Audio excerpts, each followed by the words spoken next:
आप कौन हैं? आप किस तरह सोचते हैं? आपकी धारणाएँ क्या हैं? आपको आपकी आदतें और आपकी खूबियाँ क्या हैं?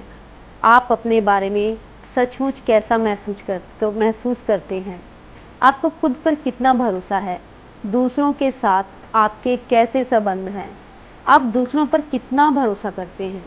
क्या आप वाक़ई ही यह महसूस करते हैं कि आप दौलत के हकदार हैं? डर, चिंता, असुविधा, परेशानी के बावजूद आप कितना काम कर सकते हैं? क्या आप मूड न होने पर भी काम कर सकते हैं? सच तो यह है कि आपका चरित्र, सोच, विश्वास आपकी सफलता के स्तर को निर्धारित करते हैं। आपका धन का ब्लूप्रिंट महत्वपूर्ण क्यों है? क्या आपने उन लोगों के बारे में सुना है जिन्होंने खुद को वित्तीय रूप से बर्बाद कर लिया? क्या आपने इस बात पर गौर किया है कि कुछ लोगों के पास ढेर सारा पैसा तो आ जाता है लेकिन वह उसे गंवा देते हैं, या फिर कुछ लोगों के पास बेहतरीन अवसर होता है और उनकी शुरुआत भी अच्छी होती है लेकिन बाद में वह सब कुछ टाएं फिस कर लेते हैं। अब आप असली वजह जानते हैं। बाहर से तो यह बदकिस्मती अर्थव्यवस्था की मंदी बता सकते हैं, बहरहाल अंदर की तरफ यह एक अलग ही मामला है। अगर आपके पास बहुत सा पैसा आ जाए लेकिन आप भीतर से इसके लिए तैयार ना हो तो इस बात की संभावना है कि दौलत आपके पास ज़्यादा देर तक टिकेगी नहीं और आप उसे गंवा दोगे। ज़्यादातर लोगों के पास ढेर सारे पैसे बनाने और रखने की आंतरिक क्षमता होती ही नहीं है। उनके पास ज़्यादा दौलत और सफलता के साथ आने वाली चुनौतियों से निपटने का मादा ही नहीं होता। मेरे दोस्तों, यही वह मूल कारण है जिस वजह से उनके पास कभी ज़्यादा पैसा नहीं होता है। लॉटरी जीतने वाले इसका एक परफेक्ट उदाहरण है। शोध से बार बार पता चल रहा है कि लॉटरी जीतने वाले चाहे जितनी बड़ी धनराशि जीत लें, उनमें से ज़्यादातर अपनी पुरानी स्थिति में ही पहुंच जाते हैं। दूसरी तरफ खुद के दम पर मिलेनियर्स बनने वाले के साथ इसका उल्टा होता है। ध्यान दें कि जब सेल्फ मेड मिलेनियर्स पैसा गंवा देते हैं तो आम तौर पर वह इसे बहुत कम समय में वापस भी पा लेते हैं। डोनाल्ड ट्रंप इसकी बेहतरीन मिसाल है। ट्रंप के पास बिलियनों डॉलर थे, उनका सारा पैसा डूब गया, लेकिन कुछ साल बाद उन्होंने न सिर्फ डूबी दौलत पा ली बल्कि उससे भी ज़्यादा कमा ली। ऐसा क्यों होता है? कारण यह है कि हालांकि कुछ सेल्फ मेड मिलेनियर्स पैसा तो गंवा सकते हैं लेकिन वह अपनी सफलता के सबसे महत्वपूर्ण तत्व को कभी नहीं गंवाते। कुछ लोग कहते हैं कि जो दिखता है वही सच है। ऐसे लोगों में से एक ही सवाल पूछता हूँ, आप लोग बिजली का बिल भरने का झंझट क्यों पालते हैं? हालांकि आप बिजली को देख नहीं सकते लेकिन आप उसकी शक्ति को पहचान सकते हो और इसका इस्तेमाल कर सकते हो। अगर आपको इसके अस्तित्व पर कोई शक है, कोई शंका है, तो आप अपनी उंगली बिजली के किसी भी सॉकेट में डालकर देख लें। मेरा दावा है कि आपकी सारी शंकाएं एक झटके में दूर हो जाएंगी। अपने अनुभव से मैं इतना कह सकता हूँ कि आप इस दुनिया में जो नहीं देख सकते वह किसी भी दिखने वाली चीज़ से ज़्यादा शक्तिशाली होता है।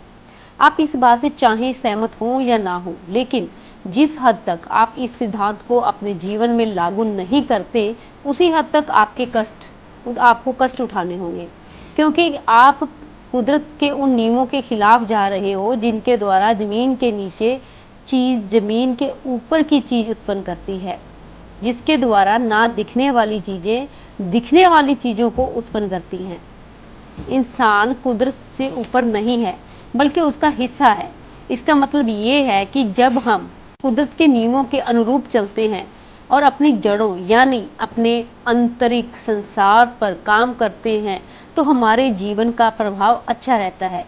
जब हम ऐसा नहीं करते तो जिंदगी मुश्किल हो जाती है।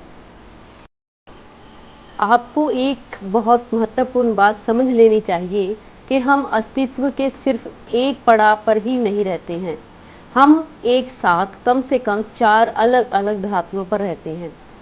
जैसे कि भौतिक जगत, मानसिक जगत, भावनात्मक जगत और आध्यात्मिक। ज़्यादातर लोगों को इस बात का कभी एहसास ही नहीं होता कि भौतिक धरातल तो बाकी तीनों का सिर्फ एक प्रिंट आउट है। उदाहरण के लिए मान लीजिए आपने अभी अभी अपने कंप्यूटर पर एक चिट्ठी टाइप की है। आप प्रिंट बटन दबाते हैं और चिट्ठी आपके प्रिंटर में से बाहर निकल आती है। प्रिंट आउट में आपको एक गलती दिख जाती है। आप अपना भरोसेमंद इरेजर निकालते हैं और उस गलती को मिटा देते हैं।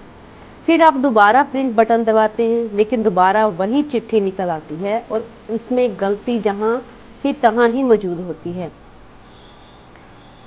फिर हम सोचते हैं, ओह ऐसा क्यों हो गया, आपने अभी तो इसे मिटाया था। तो इस बार आप एक ज़्यादा बड़ा इरेजर लाते हैं और गलती को ज़्यादा मेहनत से ज़्यादा देर तक मिटाते हैं।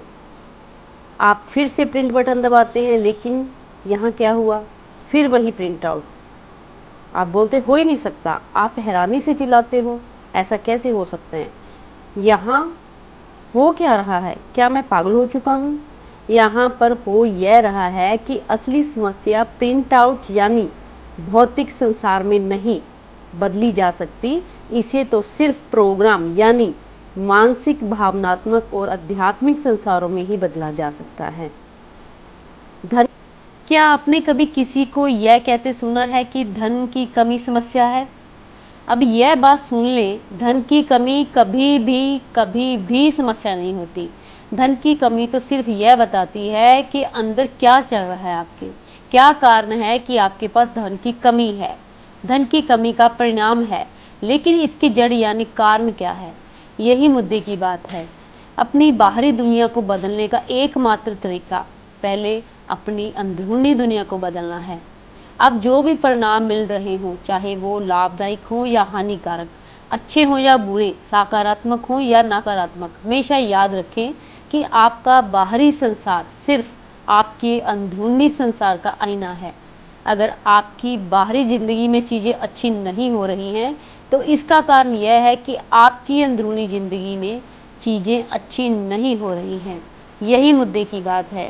पहले आपको अपने आप को अंदरूनी, मतलब कि अपनी अंतर आत्मा से ये डिसीजन लेना होता है कि वो इस चीज़ को पाने के लिए प्रबल हैं, शक्तिशाली हैं और ये वो इच्छा रखते हैं। इस बुक में ये बताया गया है कि जो भी आप दिमाग में सोचते हो वही आपके जीवन में होता है।